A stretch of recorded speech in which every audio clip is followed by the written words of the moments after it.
दोस्तों आज की इस वीडियो में मैं आपको खुशामदीद कहता हूँ और इस वीडियो के अंदर हम जो हमारा पिछला काम रहता था रिएक्ट राउटर का उसे हम कंप्लीट करेंगे। किस तरह से कि पहले हम जो है यहाँ ब्राउज़र राउटर के यूआरएल के अंदर लिखते थे तो ही वो कंपोनेंट रेंडर होता था। तो हम क्या कह रहे हैं कि किसी चीज़ के ऊपर क्लिक करे तो वो रेंडर हो। तो दोस्तों हम अपना सिनेरियो थोड़ा सा चेंज करते हैं और यहाँ पर कुछ बटन्स लगाते हैं। सॉरी बटन्स कह रहा हूँ, नेविगेशन पूरा कंप्लीट करते हैं, होम का, अबाउट का एंड मेन्यू और कॉन्टेक्ट अस, इन 4 चीज़ों का, ताकि होम के ऊपर क्लिक करे तो होम का कंपोनेंट रेंडर हो जाए, मेन्यू के ऊपर क्लिक करे तो मेन्यू का कंपोनेंट रेंडर हो जाए। तो ठीक है दोस्तों, चलिए आगे बढ़ते हैं अपने कोड की तरफ। तो दोस्तों सबसे पहले हम चलते हैं अपने हेडर कंपोनेंट के अंदर, क्योंकि हम अपना जो नेविगेशन है इसको ठीक करने वाले हैं। तो यहाँ तक हमने इसको कंप्लीट किया था। तो ये जो नैव बार है हम इसको रिएक्ट स्ट्रैप और बूट स्ट्रैप को यूज़ करते हुए हम बनाने वाले हैं। चलिए मज़ीद आगे बढ़ते हैं। नैव बार डार्क, हम इसे एक्सपैंड करते हैं। एक्सपैंड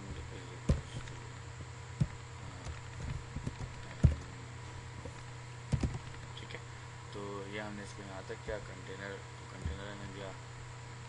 दोस्तों अब हम असल में जो अपनी वेबसाइट बनाने जा रहे हैं ये रिस्पॉन्सिव वेबसाइट्स है ना, आप देख सकते हैं। अगर से मैं स्क्रीन अपनी छोटी करूँगा तो ये उसे मजीद रिस्पॉन्सिव बनाएगा। यानी कि रिस्पॉन्सिव वेबसाइट्स क्या होती हैं आप सब जानते हैं, आपने HTML पढ़ी हुई है, जावास्क्रिप्ट पढ़ी हुई है, ठीक है, चीज़ें भी पढ़ी हुई हैं कि एक वेबसाइट अगर से लैपटॉप के ऊपर किस तरह से रेंडर हो रही है और टैबलेट के अंदर रेंडर हो रही है तो वो डिफरेंट तरीके से रेंडर होती है।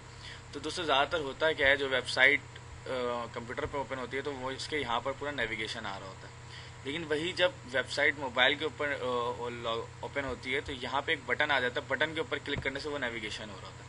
तो हम रिस्पॉन्सिव बना रहे हैं तो हम उस बटन का भी ख्याल रखेंगे। चलिए आगे बढ़ते हैं दोस्तों। इन सबको आगे बढ़ाने से पहले मैं कुछ चीज़ें यहाँ पर इंपोर्ट करवा लेता हूँ।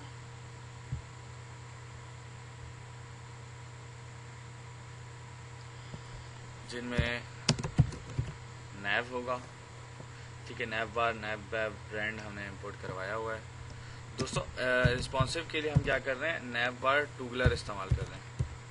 ये रिएक्ट स्टेप से हम यूज़ कर रहे हैं नैव बार टूगलर, ठीक है। और उसके बाद हम क्लैप्स यूज़ कर रहे हैं। क्लैप्स क्यों यूज़ करते हैं आप जानते ही होंगे, ठीक है। क्लैप्स हम इंपोर्ट कर रहे हैं और नैव आइटम इंपोर्ट कर रहे हैं, ठीक है। तो और हम जो इंपोर्ट करने वाले हैं बस इतनी चीज़ों को इंपोर्ट करते हैं, बाकी अगर ज़रूरत पड़ी तो हम मज़ीद इंपोर्ट कर लेंगे। चलिए दोस्तों आते हैं और इस कंटेनर के मज़ीद आगे बढ़ते हैं। कंटेनर के अंदर मैं एक डिव और लेने वाला हूँ दोस्तों। सबसे पहले तो मैं एक काम करता हूँ, इसे रिमूव कर देता हूँ, ताकि अगर से मैं इसे रिमूव कर दूंगा तो मज़ीद आसानी होगी हमें आगे बढ़ने के अंदर, ठीक है। तो चलिए आगे बढ़ते हैं।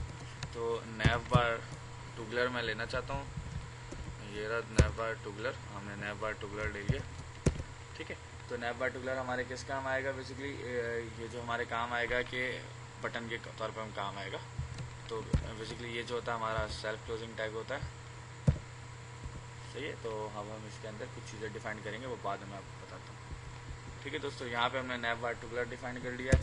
इसके बाद नैव बार ब्रांड डिफाइन कर लेते हैं। नैव बार ब्रांड, ये देखें नैव बार ब्रांड हमने ले लिया है। इसके अंदर हमने क्लास नेम दिया है, मार्जिन हम इसको राइट से आउटो कर देते हैं।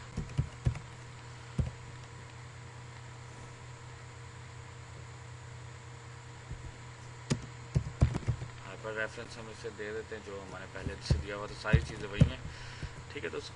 सिर्फ से हमने इसे हाइपर रेफरेंस भी दे दिया, सारी चीज़ें दे दी। तो दोस्तों अब हम क्या करने वाले हैं, थोड़ा सा चीज़ों को आगे लेके चलते हैं। पहले हमारे पास नैव बार ब्रांड के अंदर हमारा नाम लिखा हुआ था, अब क्या आएगा कि हमारे उसके अंदर लोगो लिखा हुआ है, लोगो आएगा।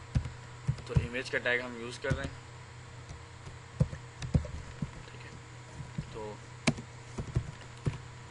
सोर्स हम इसको दे देते हैं इक्वल्स टू एसेट्स के फोल्डर में जाए भाई, आप एसेट्स के फोल्डर में चले जाएं। एसेट्स के फोल्डर के अंदर हमने इमेजेस का फोल्डर बनाया हुआ है, इमेजेस के फोल्डर में जाएं, वहाँ पे कुछ भी ना करें, लोगो डॉट png वाली फाइल को आप ले लें, ठीक है, png।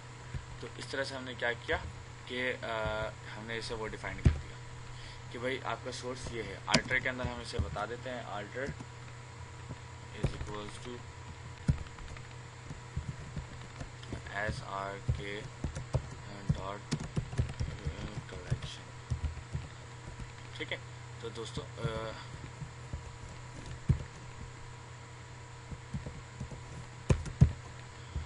तो इस तरह से हमने इमेज के टैग को भी यहाँ पर डिफाइन कर दिया है। तो और नैवबार ब्रांड को भी हमने ख़त्म कर दिया। चलिए दोस्तों, इस ब्रांड के आगे हम चलते हैं और क्लैप्स की क्लास यूज़ करते हैं। क्लैप्स की क्लास किससे यूज़ करते हैं मैं आपको बताता हूँ। क्लैप्स एक रिएक्ट स्टेप से हमने कंपोनेंट को रेंडर किया है। ये उस वक्त करेगा जब स्क्रीन साइज छोटी या बड़ी हो रही होगी, तो उस वक्त ये क्लैप्स करेगा। ठीक है, तो इसलिए हम क्लैप्स को यूज़ करते हैं और ये चेक करता है कि क्लैप्स हुआ है या नहीं हुआ है। क्लैप्स के अंदर हम क्या डिफाइन करेंगे, क्लैप्स के ये चेक करता है बेसिकली इज ओपन और नॉट, इज ओपन है या नहीं है। तो दोस्तों यहाँ पे एक लाइन में एक्स्ट्रा लिख देता हूँ, वो उसको मैं अभी बाद में डिफाइन करता हूँ। दिस डॉट स्टेट डॉट क्या नाम रखे हैं, इज नैव ओपन कर देते हैं, इज नैव ओपन। ठीक है, तो दोस्तों अभी मैं यहाँ पे स्टेट डिफाइन करने वाला हूँ। ये हमने क्लैप्स को यहाँ पे इस्तेमाल किया है। ठीक है, क्लैप्स के अंदर हम बता देते हैं कि क्लैप्स किस चीज़ में ये चेक करेगा। क्लैप्स आप चेक कर रहे हैं नैव बार के लिए। ठीक है, तो यहाँ पे हम लिख दे रहे हैं नैव बार। सही दोस्तों, तो ये क्या कर रहा है, क्लैप्स चेक कर रहा है कि इस नैव ओपन है कि नहीं है। इस नैव ओपन क्या है, हम यहाँ पे स्टेट डिफाइन कर रहे हैं।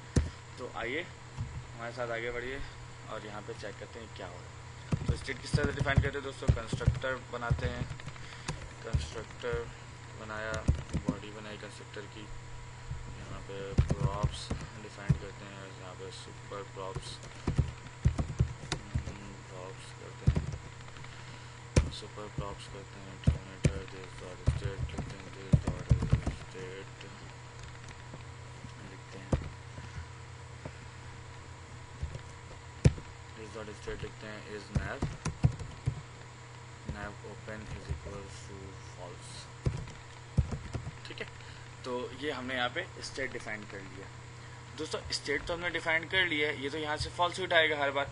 तो अभी हम एक फंक्शन यहाँ पे डिफाइन करते हैं। वो फंक्शन क्या करेगा कि इस स्टेट को चेंज करेगा, फॉल्स से ट्रू कर देगा और ट्रू से फॉल्स कर देगा। और ये यहाँ पे क्लैप्स उसे चेक करेगा इज ओपन है या नहीं है। इज ओपन एक इसका इवेंट है अपना क्लैप्स का, जो उसे चेक कर रहा होता है। तो चलिए आइए दोस्तों एक फंक्शन डिफाइन करते हैं। उस फंक्शन का हम नाम दे देते हैं टूगल नैव के नाम से ना, ताकि आसानी हो हमें।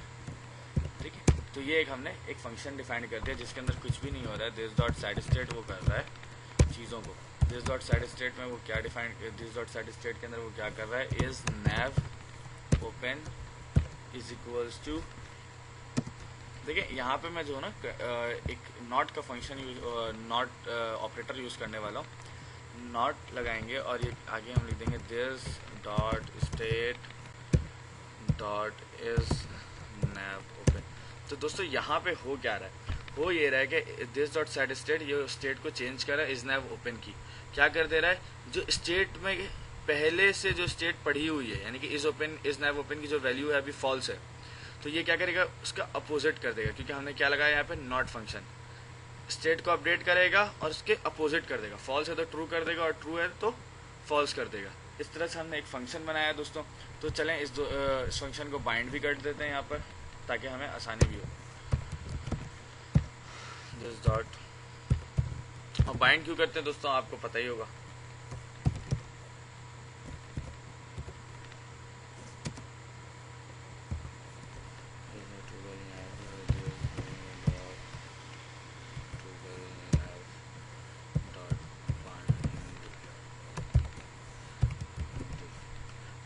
तो दोस्तों इस तरह से हमने इसे बाइंड भी कर दिया यहाँ पर। ठीक है, तो सेव चेंजेस कर लेते दोस्तों। यहाँ पे हमने इसे चेंज भी कर लिया और हमने यहाँ आप देख सकते हैं यहाँ पे मैंने एक नैव बार टुगलर लिया था। ये नैव बार टुगलर मैंने लेने की वजह ही यही थी कि ये क्या करे, इस फंक्शन को कॉल करेगा। ये एक बटन है बेसिकली, उसके ऊपर हम क्लिक करेंगे। नैव बार टूगलर जो एक बटन है हमारे पास जिसके ऊपर हम क्लिक करें। क्लिक करने पर क्या होना चाहिए, टूगल नैव फंक्शन चलना चाहिए और सेट स्टेट करना चाहिए, वो चीज़ों को अपडेट भी करता रहे। तो चलिए दोस्तों यहाँ पे हम बताते हैं कि भाई ऑन क्लिक पे क्या होना है। तो एक इवेंट है ये, इवेंट के बारे में हम अच्छे से पढ़ेंगे और बात जानते भी होंगे इसके बारे में। तो हम यहाँ पे क्या करने वाले हैं, दिस डॉट टूगल नैव का फंक्शन हम यहाँ पे चला रहे हैं और इससे ज़्यादा कुछ भी नहीं कर रहे हैं। ये क्या कर रहा है, अब बस स्टेट जो है वो चेंज कर दे रहा है, फॉल्स है तो ट्रू, ट्रू है तो फॉल्स कर दे रहा है। यहाँ तक हमने कर लिया और कोलैप्स क्या कर रहा है, उसे रीड कर रहा है। तो दोस्तों आगे का जो कोड है वो मैं यहाँ पर पेस्ट करने वाला हूँ, सिर्फ वो पूरी की पूरी नेविगेशन डिफाइन करेगा कि उसके अंदर क्या हो रखा है। तो दोस्तों चले मैं थोड़ा सा कोड यहाँ पर लिख देता हूँ, उसके बाद फिर मैं बकिया कोड यहाँ पर पेस्ट कर देता हूँ। ठीक है, तो यहाँ पे मैं नैव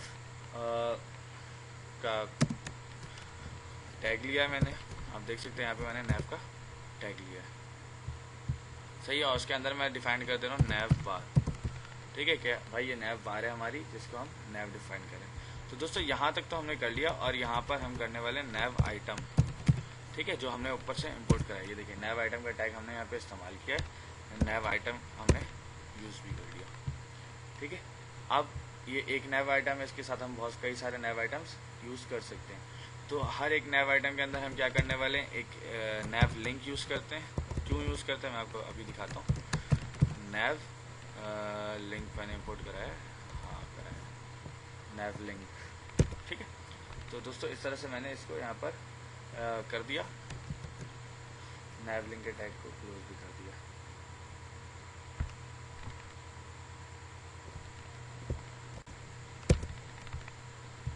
तो दोस्तों नैव लिंक के अंदर हम कुछ क्लास नेम दे रहे हैं जो कि बूटस्ट्रैप के नेम देंगे हम इसे। नैव लिंक को हम दे रहे हैं कि भाई नैव लिंक, ये बूटस्ट्रैप की क्लास है दोस्तों जो कि इसे नैव लिंक ऑटोमेटिकली डिफाइन कर देगी। ठीक है, ताकि हमें इसके दीगर चीज़ें बताने की ज़रूरत नहीं।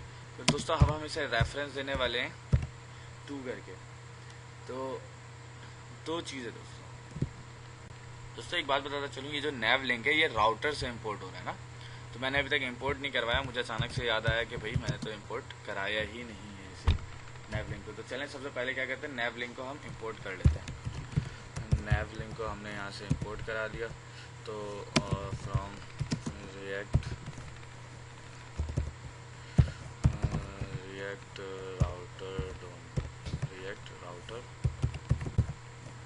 राउटर डॉम से हमने इसे इंपोर्ट करा लिया। ठीक है दोस्तों, तो यहाँ पर हमने नैव लिंक को इंपोर्ट किया। नैव लिंक क्या काम करता है पिछली थ्योरी में आपको बता चुका हूँ। ये एक URL भी चेंज करता है और उसके साथ साथ एक एक्टिव क्लास को भी पास करता है। ठीक है, और एक्टिव क्लास किसको पास करता है, अगर से लोकेशन मैच कर जाती है। तो दोस्तों अब हम इसे हम पाथ बताने वाले हैं कि आप किस पाथ पे चले जाएं। तो बेसिकली हम इसे तो यहाँ पे पहले बता रहे हैं कि आप /home पे चले जाएं। तो इस तरह से हमने पहले नैव लिंक को ख़त्म किया और अब हम क्या करने वाले हैं, इसके अंदर फॉन्ट ऑसम का टैग यूज़ करने वाले हैं। फॉन्ट ऑसम के टैग को यूज़ करने के लिए स्पैन का टैग हम लगाते हैं। ठीक है दोस्तों, तो इस तरह से स्पैन का टैग मैंने यूज़ किया और इसके अंदर हम क्लास नेम डिफाइन करने वाले हैं। और मैं फॉन्ट ऑसम यूज़ करने वाला हूँ FA, जैसे कि आप यहाँ पे देख रहे हैं FA होम FA-L। इस तरह से मैंने स्पैन का टैग यूज़ किया और स्पैन के टैग के फ़ौरन बाद ही मैं इस लिंक के अंदर मैं लिख देता हूँ कि भाई ये होम है। ठीक है, ताकि यूज़र उसके ऊपर क्लिक भी कर सके। तो इस तरह से हमने क्या किया, अपना एक ये आइटम कंप्लीट किया। नैव आइटम जो एक नैव आइटम अभी तक हमने कंप्लीट किया। इस तरह से हमें कितने सारे नैव आइटम्स बनाने, हमने टोटल 4 नैव आइटम्स बनाने। तो चलिए दोस्तों जाने से पहले एक बात बता चलूँ, यहाँ पे इमेज जो सोर्स मैंने डिफाइन की है इसको हम एक ख़ास हाइट और विड्थ दे देते हैं ताकि ये ओवर हाइट ना हो जाए। हाइट जो हम इसे देते रहे हैं वो हम इसे देते हैं 31 दे देते हैं। ठीक है, और विड्थ इसे हम दे देते हैं DTH विद 41 दे देते हैं। ठीक है, तो ये ख़ास हाइट और उसके ऊपर काम करेगा। मेरे ख्याल में ये भी कम हो जाएगी, 51 कर लेते हैं और इसे 41 कर लेते हैं। तो इस तरह से हमने इसे हाइट भी दे दी और दीगर चीज़ें भी डिफाइन कर दी। चलें अब हम चलते हैं अपने कोड की तरफ।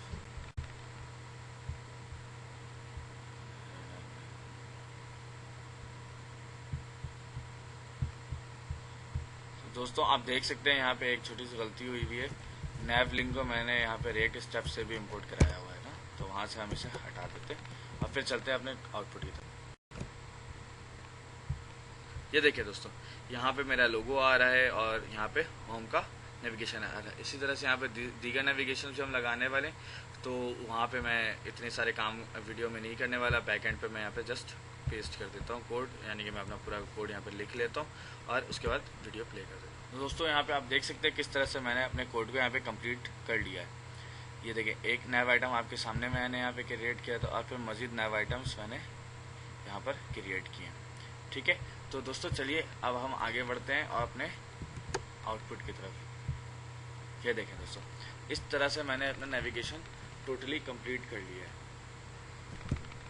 तो दोस्तों जैसे कि हम रिस्पॉन्सिव वेबसाइट बना रहे हैं बूटस्ट्रैप को यूज़ करते हुए, तो हमने कोलैप्स का फंक्शन इस्तेमाल किया था और टूगल को हमने यूज़ किया था। तो चलिए देखते हैं कि क्या ये नेविगेशन जो बार है हमारी, ये एक बटन के ऊपर कन्वर्ट हो रही है या नहीं हो रही है। चलिए देखते हैं। देखिए, जैसे मैं अपनी स्क्रीन को छोटा कर रहा हूँ, ये देखें, तो यहाँ पर एक बटन आ जा रहा है, जिसके बाद मैं सारी चीज़ें यहाँ पर मौजूद है, देख सकते हैं। और जैसे वापस कर रहा हूँ ये हट जा रहा है। ये देखें, इस तरह से हमने रिस्पॉन्सिव वेबसाइट में डिज़ाइन कर लिया है। दोस्तों बिल्कुल इसी तरह से हमने नीचे जो हमारा जो फूटर मौजूद है, इसके अंदर भी हमने 4 लिंक दिए हुए हैं। आप देख सकते हैं, पहले ही मैंने डिफाइन कर दिए थे, होम, अबाउट, मेन्यू और कॉन्टैक्ट। तो चलें अब हम इसे भी लिंक कर देते हैं रिएक्ट राउटर के जरिए ना, तो इससे दीगर चीज़ें भी होंगी। अभी मैं आपको दिखाता हूँ। तो दोस्तों अभी तक हमने नेव लिंक को यूज़ किया था, अब हम जो इसके लिए यूज़ करेंगे वो सिंपल लिंक्स को यूज़ करने वाले हैं। चलिए हम बढ़ते हैं अपने कोड की तरफ और यहाँ से फूटर कंपोनेंट को ओपन कर लेते हैं। इस तरह से हमने अपने फूटर कंपोनेंट को ओपन कर लिया है। दोस्तों देख सकते हैं यहाँ पे मैंने 4 लिंक डिफाइन किए हुए हैं। ठीक है, तो मैं क्या करने वाला हूँ, यहाँ से इस एंकर के टैग को हटाता हूँ। ठीक है, और लिंक के टैग को लगाता हूँ। मैं जानता हूँ कि मैंने लिंक को अभी तक इंपोर्ट नहीं करवाया है, लेकिन फिर भी मैं यहाँ पर इसे यूज़ कर रहा हूँ। ठीक है, link to is equals to और /home। ठीक है, तो इस तरह से मैंने इसे यहाँ पर होम कह दिया। ठीक है, तो हमने इस तरह से एक कंप्लीट किया। इसी तरह से Ctrl+C कर लेते हैं,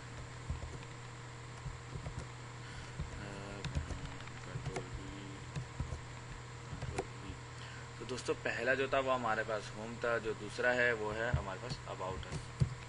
ठीक है, अबाउट अस है, तो हम यहाँ से हटा करके अबाउट अस पे कर ले रहे हैं।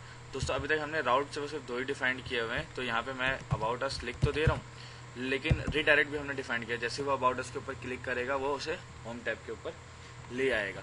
तो अब हम यहाँ पे थर्ड जो है वो मेन्यू के लिए कर लेते हैं। ठीक है, तो और इसे भी मेन्यू कर लेते हैं। ठीक है, दोस्तों इसको चेंजेस करते हुए काफ़ी ख्याल रखिएगा, कहीं पे कोई गलती ना हो। ठीक है, कॉन्टैक्ट सही है। तो अब हम यहाँ पे क्या करने वाले हैं, कॉन्टैक्ट अस। ठीक है, तो इस तरह से हमने यहाँ पे चारों लिंक्स को अपडेट कर लिया। दोस्तों चलें आए यहाँ पे इंपोर्ट भी करा लेते हैं।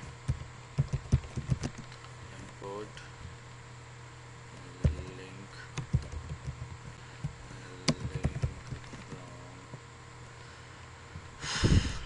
React router dom. ठीक है दोस्तों, तो यहाँ पे हमने इन चीज़ों को इंपोर्ट कर लिया है। ठीक है, तो चलिए आइए बढ़ते हैं हम अपने आउटपुट की तरफ। ये देखें, तो दोस्तों अगर से मैं होम के ऊपर क्लिक करता हूँ तो ये मुझे होम के कंपोनेंट पे ले आता है, और मेन्यू के ऊपर क्लिक करता हूँ तो मुझे मेन्यू के कंपोनेंट पे ले आता है। तो और दूसरा दोस्तों, अगर से मैंने अबाउट अस के ऊपर किया तो ये बाय डिफ़ॉल्ट होम के ऊपर ले आएगा। कॉन्टैक्ट अस के ऊपर क्लिक करूँगा तब ये मुझे होम के ऊपर ले आएगा। तो दोस्तों सेम नेव लिंक के साथ भी है, अबाउट अस के ऊपर क्लिक कर रहा हूँ तो ये वहीं पे ले जाता है, मेन्यू के ऊपर क्लिक करता हूँ तो मेन्यू के ऊपर ले जाता है। दोस्तों हमने नेव लिंक इस्तेमाल किया था, तो नेव लिंक ये देखिए, अभी मैं किसके ऊपर हूँ, मेन्यू के ऊपर। तो ये क्या कर रहा है, इसको हाईलाइट भी कर रहा है कि आपका एक्टिव लिंक इस वक्त कौन सा है। और होम के ऊपर आता हूँ तो होम को कर रहा है। तो और बाकी अबाउट के ऊपर मैंने लिंक लगाया जो कि मैंने राउट डिफाइंड नहीं किया, तो ये बाय डिफ़ॉल्ट उसको होम के ऊपर ले आ रहा है। तो इस तरह से दोस्तों हमारी आज की वीडियो कंप्लीट हुई, और बस थोड़ी सी चेंजेस और कर लेते हैं, उसके बाद आज की इस वीडियो को कंप्लीट करते हैं। हाँ, मेन्यू के कंपोनेंट में हम आते हैं। अगर से आप देखें तो हमने मेन कंपोनेंट से यहाँ से जो ऑन क्लिक का फंक्शन था वो हटा दिया है। तो हम क्या करते हैं, मेन्यू के अंदर से भी ये जो कार्ड है यहाँ से हम ऑन क्लिक हटा देते हैं। ठीक है, और यहाँ ऐसे हमने कॉल किया था यहाँ पर। ठीक है, तो हम यहाँ से भी रेंडर आइटम से ऑन क्लिक को हटा दे रहे हैं। तो दोस्तों आज की हमारी वीडियो यहीं तक है और आज की इस वीडियो को कंप्लीट करते हैं। इंशाअल्लाह फिर मुलाकात होगी। अल्लाह हाफ़िज़।